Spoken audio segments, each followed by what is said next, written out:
Hi out there, this is your girl. This video is gonna be just me rambling.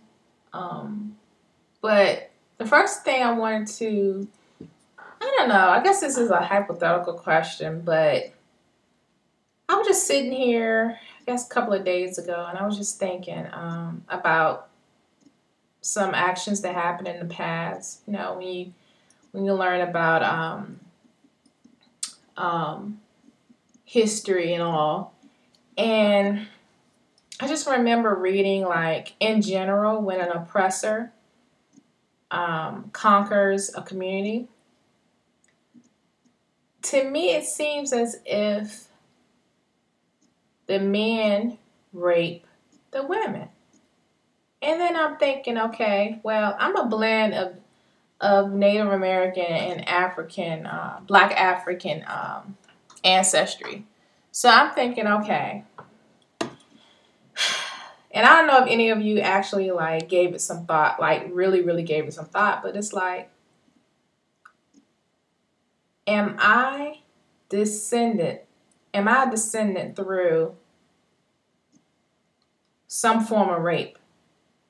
And I'm not even talking about like the past couple of years, couple of centuries. I'm talking about like thousands of years ago, from the beginning of humanity, all the way down the tree to me.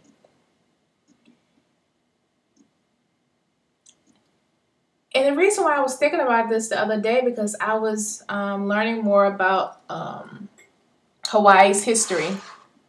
Because if you've read or if you've seen my videos recently, you know I'm like in love with that state. And I would love to live there. And so I'm doing my homework and I'm trying to learn more about the history. And it's quite similar when a group of people or community have been conquered by the oppressor.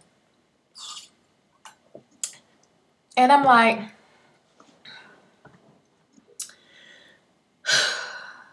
I have, according to my DNA results and getting them reanalyzed again, I have a small percentage of European ancestry. And I take that as a grain of salt, pretty much. It's like whatever the majority is, and next to that is what I, focus on. So obviously Black, right? But then I'm like, okay, I wonder if those Europeans, the little smidget of DNA that I have, if that DNA came from rape. Now, usually in the Black community, most people say, well, if that's white blood, more than likely it's probably through a rape situation. Not always the case, but, typically people just like, yeah, that probably was something that happened with the master raping the women. But I'm like really, really thinking, like, was that custom? Was that a norm? I mean, right now I'm thinking about it and I'm like, man, that's crazy.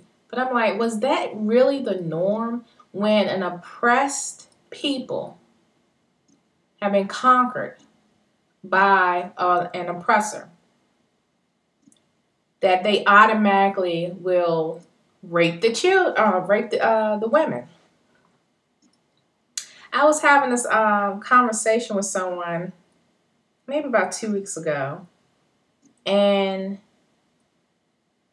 it was in regards to men in general from different races. If you take a man's woman in his race, for the sake of this conversation, let's just say Black.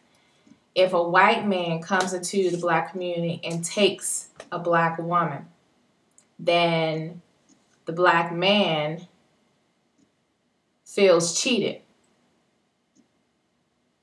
right?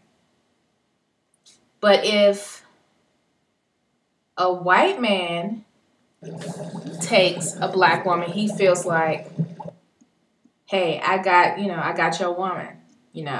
I took from you. Not necessarily like the woman's going to be accepted in the community, and she's going to be, treated just like any other white woman. Duh, no. That's not what I'm saying.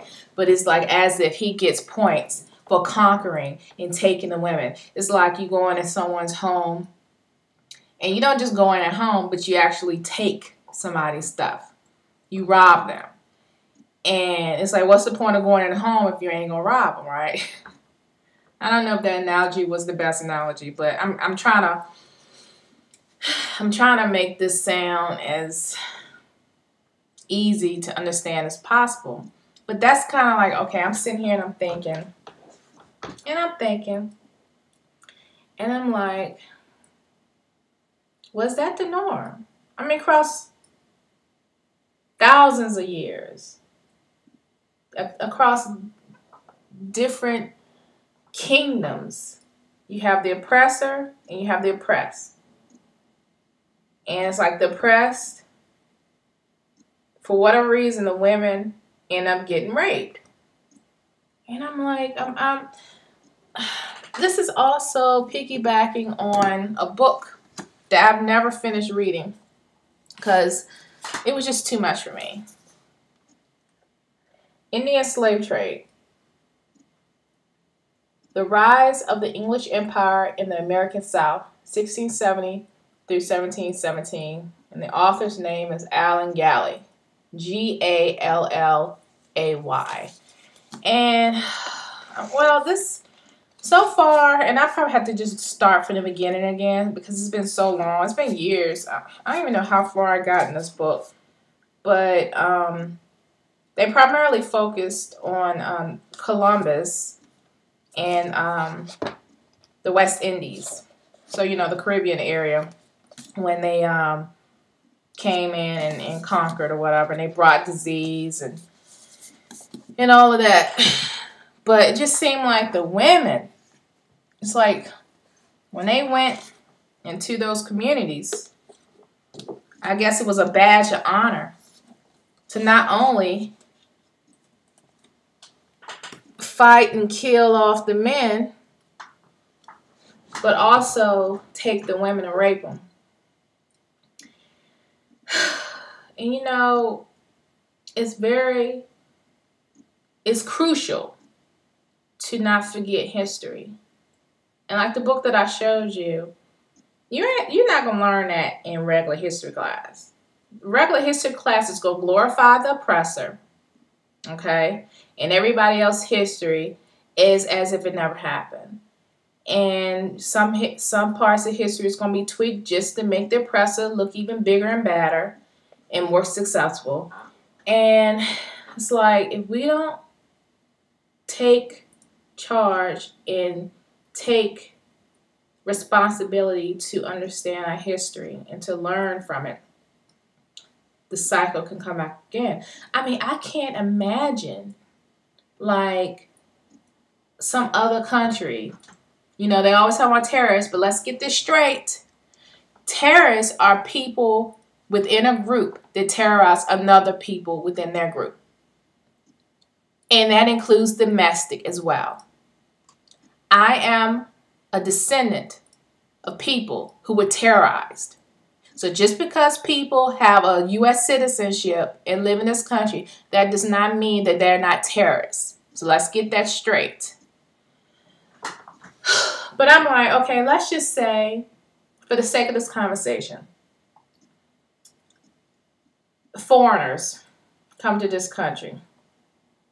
You see a lot of these movies being created, and it's all about, taking over the U.S. and some big old bad country is going to come in and, kill us all and all that. But I'm like, again, it is very possible for history to repeat itself. And really, would a foreign extremist group coming to this country taking over, killing the men, and breaking down the barriers with the coastal guard and all that. Would they really be trying to have sex with the women? I mean, that's just a question I'm putting out there, but I'm like, I don't know. When I think of warfare, I don't think of sex. I think it's a power struggle. I get that. You want to be in control, you want to have power. But it's like, how does sex and power intertwine? I don't get that. I've read that some people rape people because it gives them a sense of power. How is that sexy? I don't get it. How is raping someone turn you on? I don't get it. So I'm like, okay, if that were to happen again in modern times, would they kill all the men and then rape the women? I don't know. But okay, I'm kind of like drifting off on my topic right now. My next topic is numbers. And every day I see 1111 and I see 111. Every day. It's been about 6 months now. I've done my searching and trying to understand the significance of numbers and what they mean. But I just been seeing the numbers 1111, and when I changed to this topic a few seconds ago, I looked at the clock and it said 1111. And if you don't believe me, rewind back to 1111 and you'll see me look down, and then I'm shifting my thought. Yeah. A lot of people out there, they study numbers and they understand the significance of why certain people see certain numbers all the time. But yeah, the past 6 months, I've been seeing these numbers. I've seen 22, 222, quite a bit, but not as much as 1111. Yeah, so I was just thinking about that. Yeah, so I'm sure someone who watches this video will probably give me some insight on that. Again, I've read a lot of things on the internet and what it means. Apparently, it means that, let's see. I'm just going to do a quick search.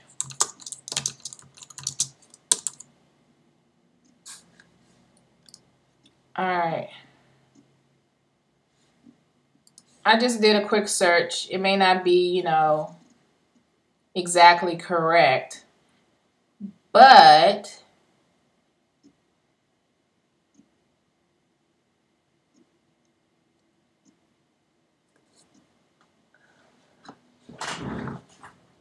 it says it's more common than one believes. It's not a coincidence. On a spiritual, physical level, and especially in the area of numerology, the number 11 is a master number, and along with its cousin 22, see, these numbers constitute very high vibratory rates. Okay, before I go any further, a friend of mine, my sister in Christ, she introduced me to hearing the voice of God and listening to God and different things that you can do to just clear your mind and be willing to listen. And so ever since then, I haven't had the dreams as much. I was having very intense dreams. I've been awaking out of my sleep 2-3 times a night, around a certain same time at night. All this stuff started, and it just freaked me out. And she was like, don't be afraid, because if you're afraid, then the guide or spirit or whatever will, you know, kind of back off and you won't be able to receive the message and all that. So this went on about 2 or 3 months. And so I decided, I said, okay, I need a break. I was like, I can't sleep soundly all night without being awake, and I'm hearing, and I'm not crazy, but I'm hearing voices. A close relative of mine, I learned 2 weeks after I heard a voice that she tried to commit suicide. And 2 weeks prior, like I said, I heard a voice, and that voice said suicide. And it startled me because I'm like, okay, the only person I know that committed suicide was my cousin who blew his brains out in the early 90s. I'm like, why am I hearing about this? And I found out again 2 weeks later that a close relative of mine tried to take her own life. Yeah, I was like, what? So anyway, back to the whole numbers thing. I have a high vibratory level, apparently. And someone told me the reason why you keep seeing these 111s, 1111s, you know, a lot of this stuff is because you're not listening. You're not listening. And I'm like, what does that mean? What am I supposed to do? I mean, what? Anyway, I go on and read. It says, on a still and much, much higher plane, what you're experiencing are what may be framed as waking dreams, which is one manner in which spirit makes itself known. I can feel the presence, and it's not like a dark, eerie presence. It's more of a calm presence. I don't feel it all the time, but those nights when I'm awakened, and my husband's next to me, he's knocked out snoring, and I could feel a sweet spirit around me. Then it says, uniquely, this is at once a measure of how keen and open you are to it and the associated events and nuances, because no one will quite know just what the meanings of followings are quite as you would know or do. And it says, use techniques that are unique to you, as well as what will allow you to garner a more clear understanding of what this precise habit of 11 visiting you in your life means. This may be accomplished by means of the sleep state, of course, or what one calls dreams themselves. Or as well, look for more indications during your waking state and know that you want them and for them to provide you with greater clarity. The answers will come, for again, this is the divine working and moving quietly through and with you. So it's not very like aggressive, but I think once I tapped into it, the spirit, the guide was so excited. It was like, she's actually, you know, she sees what's going on. She sees that, you know, we're here.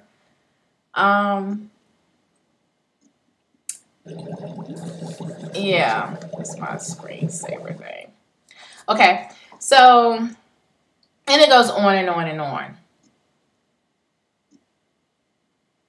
Yeah, it goes on and on and on. So, I would say right around the time when the world was supposed to end, because the end of the Mayan calendar, which really a lot of people, including myself, got caught up because, you know,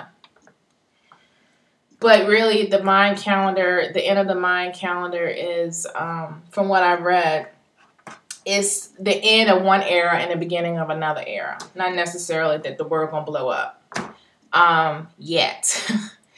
But so right around that time, a lot of people felt that shift. And I felt that shift. And it was like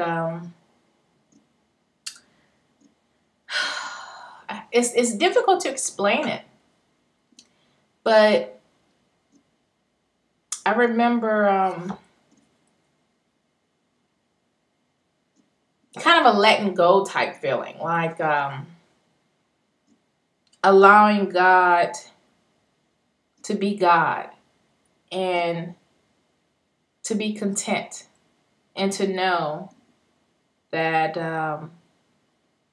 things were going to work out and it was going to be okay. It was a sense of